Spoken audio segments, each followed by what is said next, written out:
In this episode of the Locked On NBA Big Board podcast, Richard Stayman is here fresh from Portsmouth. He is going to share his thoughts on some of the top standouts from the 2025 Portsmouth Invitational.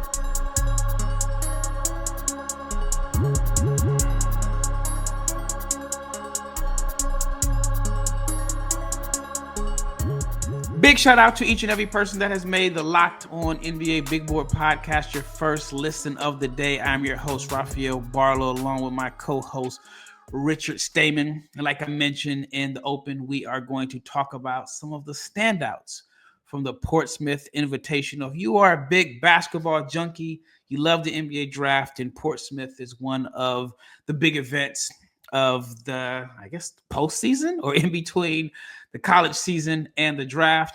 But before we get into this episode, I want to let you know that it is brought to you by FanDuel. Right now, new customers can get $250 in bonus bets when your first $5 bet wins. Also want to mention the Locked On newsletter. Check it out at lockedondaily.com. It is your one stop for ultimate team and league coverage delivered right to your inbox every day. lockedondaily.com. So whether your team is in the playoffs or your team is preparing for the 2025 NBA draft, check it out at lockedondaily.com. And if you are not subscribed to the YouTube channel, please subscribe, like, share, comment, and click the bell so you can be notified every time we drop an episode, because we are coming at you 5 days per week at the very minimum, if not more. I already got about 7 episodes lined up for this week, 7 topics that I want to discuss. And the one that I wanted to headline this week was the Portsmouth Invitational. It is a major event after the college season, right before the NBA draft or before the NBA combine. It is an event that I have not yet been to, but Richard, this is, second, third. I mean, you've been there quite a bit the last few years. So from your perspective, why is Portsmouth a scouting event that you have circled on your calendar every year? Yeah, so my third one. This year made it different from every other year. I'm actually now just 3 hours of a drive away, so it makes it way easier coming from the DC area. But the main draw with it is, one, you get to see a lot of under the radar guys, get some intel on them just from talking to people, and be able to get a whole different scout from guys that play in somewhere in middle America that is at a very small school, hard to get to. It's a lot of that. Now this year there was a lot of high major players that were more like the third or fourth starter on a team kind of thing, those hidden gems and stuff. But for me, this year was the best field I've ever seen of the class for Portsmouth. This is probably the number one since I've been keeping up with it. Usually there's a few years where you're like, okay, well, this guy's never even going to touch a G League court. There was nobody in this class that I felt that way. And to me, that's a big part of it in terms of just the scouting. But the main draw is the networking and the ability to talk to people, right? Where it's everybody's approachable. There's GMs that are there that are just chilling on the bleachers, right? Like that you can just people go up to, of course, respectfully, not just like, harassing or anything, but in the way of like, if you are in the draft space trying to get your name out there, it is a fantastic place to do so. You get a lot of relationships. I mean, if you're doing it right, you're talking more than you're watching, to be honest, but also being able to balance some of that watching and taking notes and stuff too, as for your draft notes. Yeah, sounds like Summer League in the, 10, 15 years ago. Summer League used to be like that. And I've told the story. I'll never forget, I was watching Dame Lillard's first Summer League game, and I sat on the third row at the Thomas and Mack, and I was sitting next to the Blazers GM, and I think the owner was there, and he wasn't the headliner. Anthony Davis was playing with the Olympic team that summer, so it was 2012, but it was just, everybody was very accessible, and then it's totally changed. Summer League is, people aren't accessible at Summer League. And so it sounds like Portsmouth is still there. And I guess if you're there at Portsmouth, one is not as accessible as Vegas. And if you're there at Portsmouth, you're there to scout as opposed to Vegas. It's Vegas. You're there to see the top rookies. It's so much going on there. But I still haven't made it. I've actually chose to do EYBL. Like I did like some, well, not the official EYBL, but I did some grassroots stuff instead of going to Portsmouth. And so But long as we got you on the squad, I know we got Portsmouth covered. So let's start off with the player who you feel like helped themselves the most with their play at Portsmouth. Yeah, I think there's a few guys. There's somebody who I would say my number one on this is Zach Freemantle. He was somebody who I have had in my top 80 for most of the year.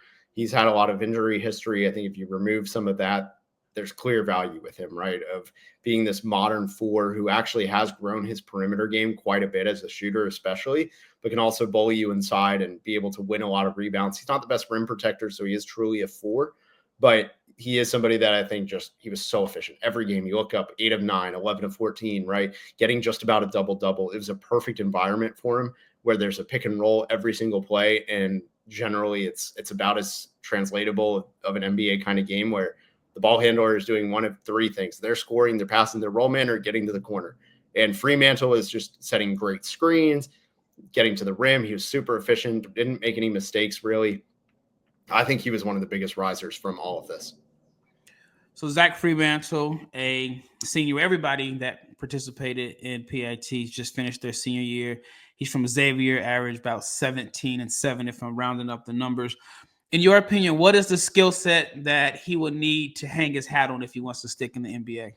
Yeah, he's going to be a pick and roll target, right? Like the way that the modern pick and roll man is one of the best examples of, and this is not a comparison at all, but just an archetype, right? Is early John Collins was somebody who did almost all of his damage coming out of the roll, whether it was popping and creating off the catch or just rolling to the basket, putting the ball on the floor, or just even catching the lob or making a short read or short roll read, right? And that kind of stuff, I think that's where he's going to grow a lot. And so much of that opens up if that 3-point ball is there. You know, just looking at the stats over 5 seasons, about 33% from three.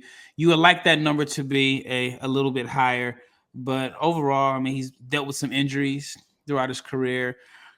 I thought he had a really good game against Texas in the first four or whatever that tournament is, and he really caught my attention in that game. All right, who is the next player that you feel like really, really helped themselves with their play? Yeah, the next one has to be the single most shocking person. He replaced Max Shulga, who was the first announcement. Many people didn't even know he was going to be there.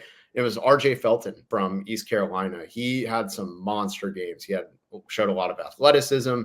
He was super efficient. I'd heard he had come into the testing even just in sweats. It was very last minute. He didn't have time to pack much. And he was tested incredibly well. So he was somebody who efficient, productive, and tested really well. I think that's an absolute winner. He was having games where he was shooting like 60-70% multiple times and over 20 points. So he's a guy who might just surprisingly end up in Chicago at the G League camp. Yeah, he was fresh off the car the first day. He worked out earlier that morning, got the call, drove, came fresh out the parking lot, and I forgot the numbers, but he had a big game on the first day. And he averaged over 21 points and 5 rebounds overall at P.I.T. And I see he shot 65% from the floor and 59% from three, and had a big two-hand monster dunk. Do you think he is the type of player that put himself in position to possibly get an invite to the G League Elite Camp? I think so. I mean, the athleticism made a lot of those scouts, the NBA scouts, move back in their seats. You know, I remember there was a putback dunk. He came in and just flew. And it was incredible. And yeah, that first game that he came into, I mean, he went 9 of 13, 4 of 6 from three. He had 22 points, just super efficient. And that was the norm. He set the tone right away, and nobody really matched him in that regard. Rare player, stayed at the same school all 4 years. I mean, I don't know how often we're going to see that again. He shot 37% from three this year on a heavy volume of attempts, about 7 attempts per game. And he averaged 18.8 points, 6.4 rebounds. I love the rebounding. Six rebounds per game for a guard at 6'3". Shows he's got some grit, some toughness. All right, up next, we're going to find out some other players that stood out and caught Richard's attention in Portsmouth. NBA fans, you know what time it is. Playoffs means big performances and even bigger rewards. And DoorDash is bringing the heat with a slam dunk deal for Dash Pass members.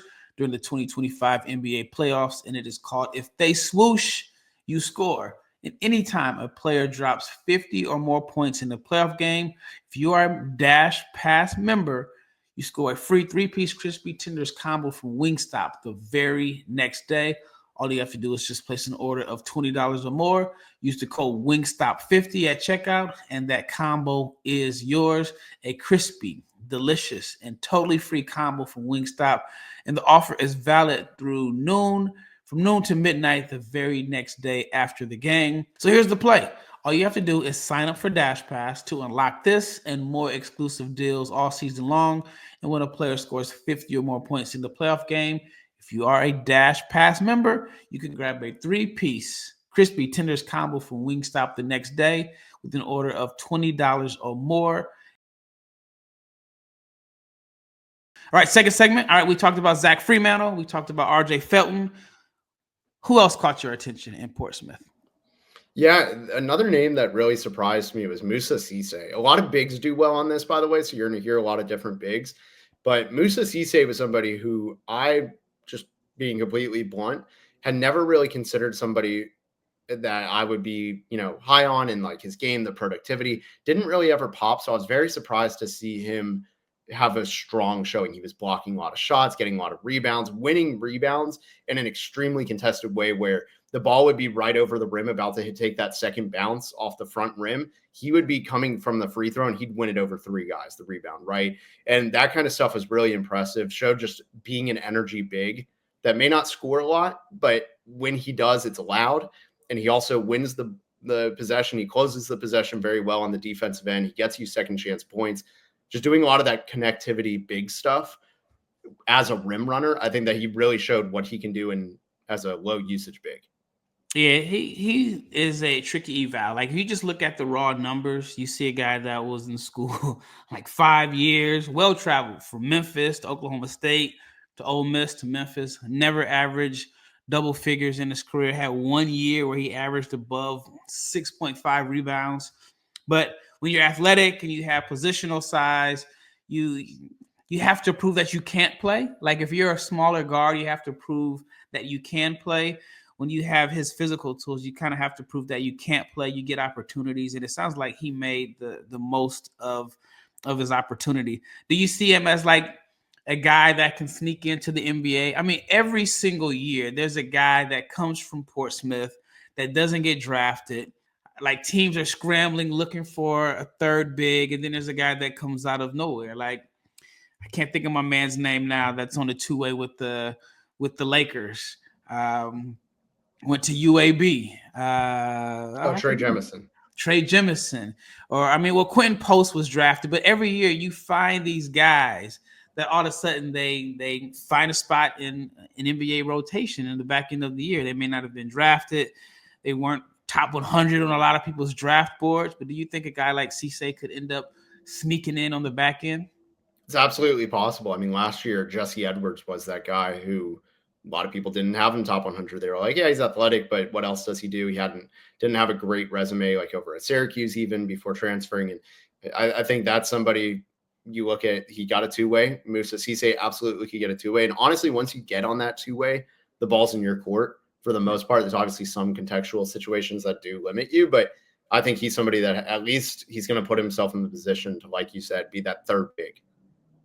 I want to talk about a guy, and I know this is kind of like I'm asking you questions, but I want to talk about Nelly Jr. Joseph. He's a player that I've been high on for, I would say, probably like the last 2 or 3 months. And I have wrote about him a few times on the NBA Big Board newsletter, shameless plug, as I thought he was one of the better underrated prospects in the country. I thought that the NCAA tournament was going to give him an opportunity to show what he's capable of. To me, he fits what teams are looking for as far as just an athletic big that plays with energy, that can rebound and block shots. He ended up winning MVP. What were your thoughts on Nelly Jr. Joseph from New Mexico? Yeah, he's really good. I like him a lot. He's an interesting player because at 6'8", 6'9", when you hear a 4'5" that doesn't protect the rim a ton, that alone doesn't intrigue you. And then you throw in the fact that he doesn't really shoot. In fact, he doesn't shoot threes. He is a rim runner. And that archetype doesn't make a lot of sense on paper. So a lot of people will overlook him. But watching him with Donovan Dent this year, they were a fantastic duo at New Mexico. But what's even crazier is the arc that his Portsmouth went with, right? He went 8 of 9 in the first game. They had a blowout first win. Then he goes 0 of 6 in the next game, gets all his points at 8 of 8 from the line, which I think is an impressive number, and gets 6 rebounds. He had 6 turnovers. Like, it was a bad game on paper, but he still actually had a pretty big impact, and they won. That was as much of an impact, I should say, as you can for that kind of box score. He comes back the next night, drops 24-9 on 11 of 13. And his only 2 misses were actually threes. So it's that willingness to shoot, the 8 free throws on 8 attempts, takes the 2 threes the next night, bounces back. That toughness shows the rim running capabilities and being able to win it at the rim on the defensive end as well. I think he's somebody that, like you said, with that third big, maybe he's undersized, like you think like Dwight Powell, for example. There's absolutely a world where he could be that. Do you know what he officially measured as? Because New Mexico listed him at 6'10", 245. I mean, that sounds good positional size. I'm always skeptical of the official team measurements, but what they measured at Portsmouth in shoes was 6'9" and a quarter with a 7'2" wingspan. So without shoes at the combine, he probably measures at 6'8" and a half, let's call it. Yeah, and I mean, to me, you play in shoes. Yeah, so I'm the same way. I mean, I would round it up to 6'10". He's actually doing his pre-draft here in Dallas, and so I'll probably check him out sometime this upcoming week. But I liked him. 14 points, 11 rebounds per game at New Mexico. A double-double is always going to catch my attention. But I also feel like this was an opportunity to show that he can play without Donovan Dent. There are some people that felt like the numbers were, I don't want to necessarily say inflated, but maybe playing with Donovan Dent gets you 4 extra points per game. That puts you at, maybe 9 or 10 a game. But to go out and play without Donovan Dent, who was, in my opinion, one of the top 3 passers in all of college basketball last year, and has to me, an NBA game. But seeing Nelly Jr. Joseph play well without Donovan Dent, I think that definitely helped him out. All right. I kind of stuck my name in there that I wanted to hear about, but who else caught your attention? Yeah, I mean, kind of just feeding off of that, him not playing with Donovan Dent. Actually, there was a different point guard he played with that really, really shined, and they fed off of each other so much, and that was Stephen Ashworth from Creighton. He's older. He was I think actually might have been the oldest prospect. He was really close to it at least. But I thought he looked really good, just shooting the ball, facilitating, just being that floor general, going to the rim. There wasn't much that really got in his way. He was also one of the biggest standouts just in general, even from the official awards. I think he was on the all-tournament team. And I felt very impressed just by what he does as an offensive player. At the least, he's going to be somebody who, like, his floor for trajectory is go to the G League, be pretty productive for 2-3 years, and go overseas, but be extremely productive overseas if the NBA path doesn't work out. Me and my brother have this joke about Stephen Ashworth. We're like, this guy is going to play a couple years and go straight to a head coaching staff. He just seemed like a coach in the making. I mean, this is just total speculation here, but we've had this joke. I mean, we're from Omaha, so we follow Creighton pretty closely. But we're like, he's not a guy that's going to stick around a long time. He's going to go and be an associate coach before he's 30, and he's going to lead a team to the NCAA tournament as a head coach by the time he's 31 years old. Maybe we're stereotyping, but he just looks like this young, up-and-coming coach that is going to be a name to remember down the line. That's just a joke that James and I have. But good to see him play well. He's a guy that just didn't get a whole lot of NBA draft love. Like, he just doesn't seem like a guy you ever hear his name mentioned as an NBA draft prospect. But seeing him play well in Portsmouth, made the all-tournament team, maybe that could, it can change the perception a little bit. But I think he's going to be a great coach. All right.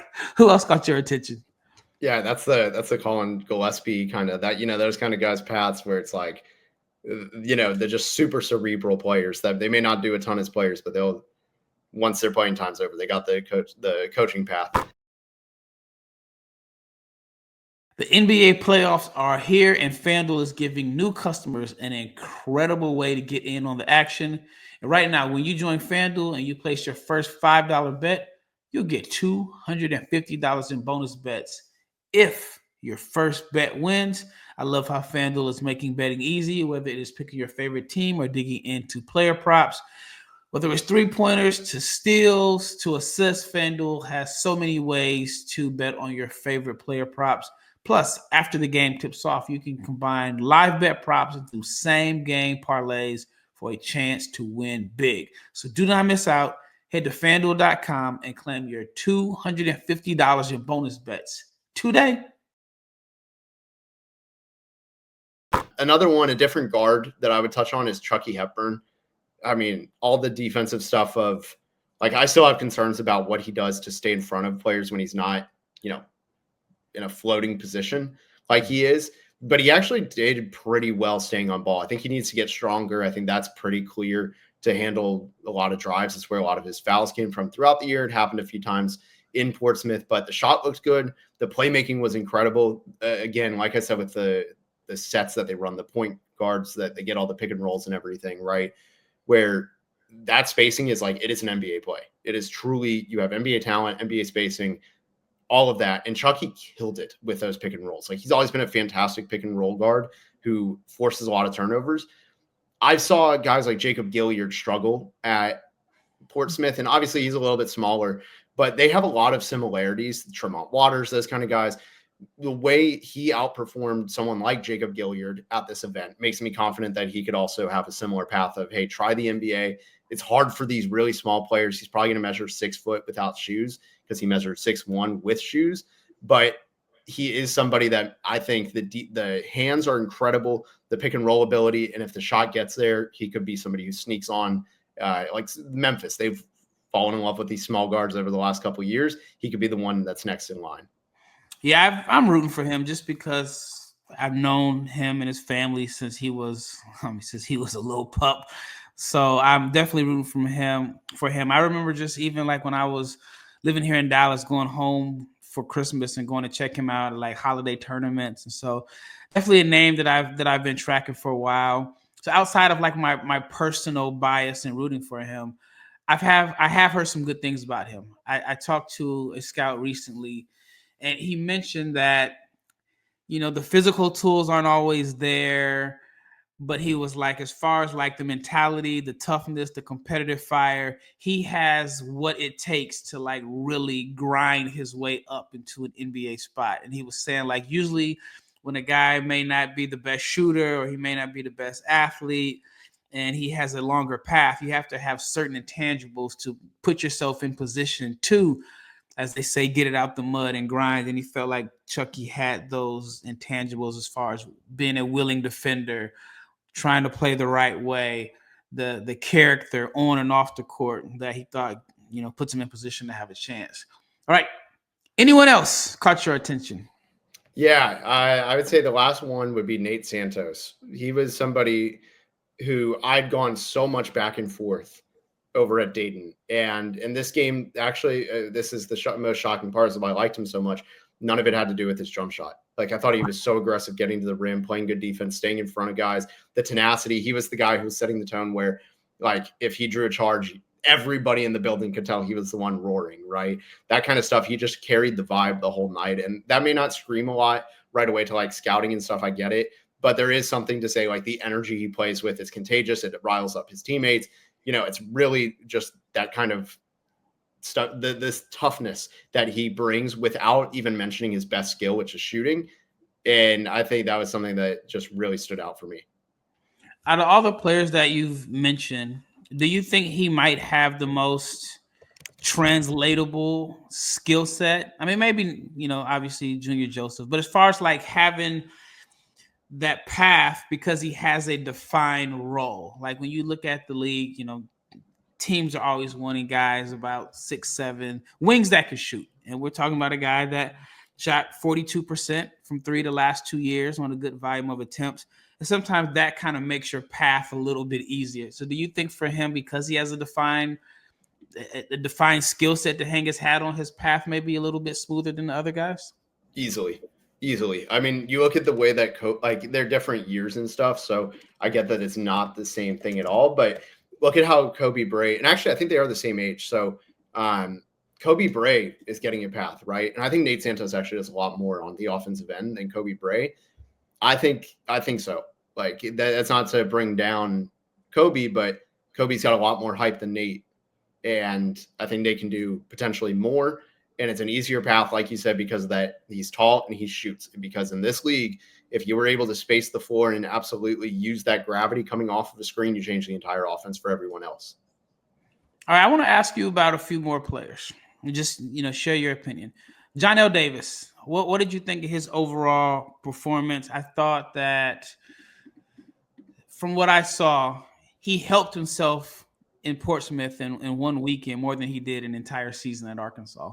What did you think about Davis's performance? Yeah, I thought the same thing. I still, my main question still is, what is he? Is he a 1 or is he a 2? And it's not, I don't think a combo truly satisfies it for me. I think he's got to kind of, for me, I'd like to see him be a point guard. There were flashes of it that kind of addressed it. I mean, I feel like I've always been able to say, like, yes, he can be a point guard in spurts, which he did. Can he be a full-time point guard? That's going to be what gets him over the hump or not. Well, going to Arkansas was not going to give him the opportunity to show that. And I'm sure NIL was a factor. I'm sure playing for Coach Cal and playing in the SEC was a factor. I just didn't think that he did himself a lot of favors as far as his NBA buzz by going and sharing a backcourt with Boogie Flan and DJ Wagner. All right, let's talk about Tyson Degenhart from Boise State. He's the name that I saw some people felt like that he had some strong performances and may have helped himself. I'm looking at your reaction. He's good. I thought I would see a lot more from him because Boise State's roster was weird. Their whole roster was basically 6'5" to 6'8" guys who did a lot of the same things. I thought at Portsmouth, the setup would change for him where it was like, okay, you have a real organized roster the same way an NBA roster would be. You have the point guards, like multiple point guards potentially at the same time, and you have bigs surrounding you, like true bigs. And I just feel like I didn't come away super impressed with anything that he did where it's like, okay, his role change, it actually came a lot easier. So I'm kind of indifferent to say maybe something can happen. He'll probably do well in workouts, but I don't know. I felt pretty indifferent. Are you a believer in Kobe Sanders? Yes. And honestly, he should have been mentioned already. The very first game, he looked like the best player, like a too good to be here kind of guy. What he did was he dropped like 20, I want to say it was 25 points. He might have had 7 rebounds and 5 assists, something along those lines. I don't have the box score in front of me, but it was very much close to that. He just did everything. At Nevada, I don't understand how he didn't have more hype.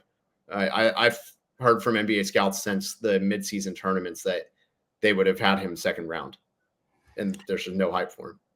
Yeah, 15.8 points per game, 3.9 rebounds, 4.5 assists, but we're talking 6'9" ball handler. I mean, do you think he's I know some people are trying to market him as a point guard. Maybe he can be like the Delano Banton type, which, if that's what he is, I mean, he's going to play in the league. But in either way, the skill set is intriguing at that size. Yeah, I mean, if you're 6'7" and you're 6'6", whatever he measured at, he measured it. Actually, he measured basically at 6'9" in shoes. Yeah, that's what they listed him at. They listed him horribly wrong on other places. And if you're asking, is he a point guard? That alone says so much about who he is. That should make you very excited for Kobe Sanders. Mm-hmm.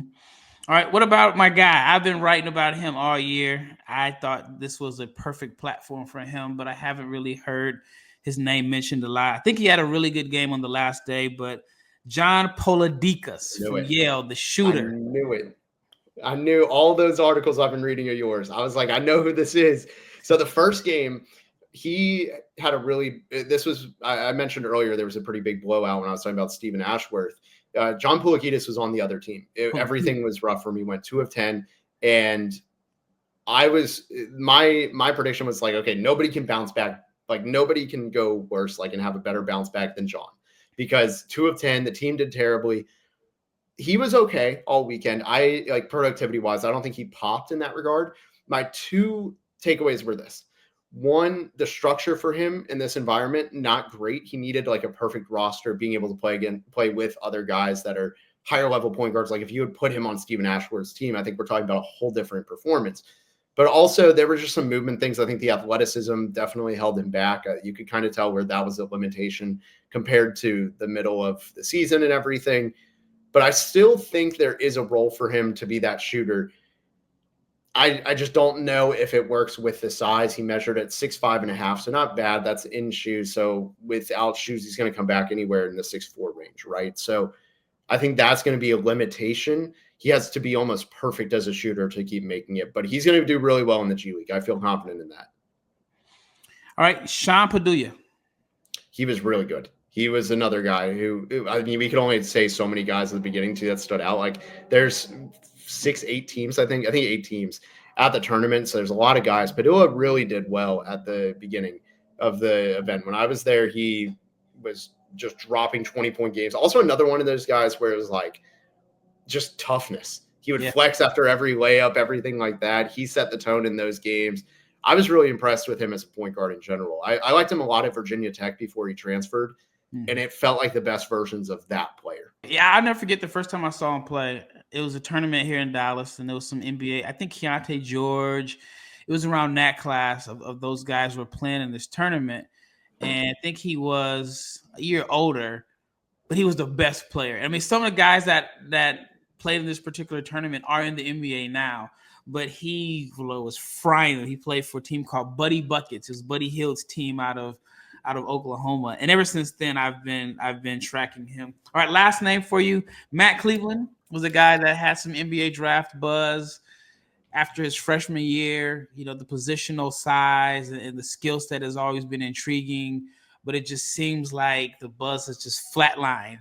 What were your thoughts on Matt Cleveland? Yeah, he had a career year. I was actually talking to somebody who was trying to sell me on Matt Cleveland, and I was like, yeah, I get it. I was kind of out after doing a lot of scouting on him the last 3 years. I liked the idea, but I never really thought he got better. And then I pulled it up. I didn't know how impressive his stats were because he played on a 7-win team. I think there is some, take it with a grain of salt in some areas. But his game actually did get a lot better this year. He shot 50% from the field on a bad team. As a guy who his real primary role is going to be off ball, and he was able to play on the ball a lot better. I do think that is good. The stuff I heard, I mean, there's a lot of people who in the NBA who just hold the team against him, I think, where they were like, the team wasn't good. Like, can he play the winning brand of basketball, everything like that, and be productive and also impact winning? That's really his question mark. I don't think anything in the performance of those games is going to change it, to be honest. Like, he had some good outings, but I'm pretty mixed on him, and I think the league in general is too. Yeah, I've definitely heard that.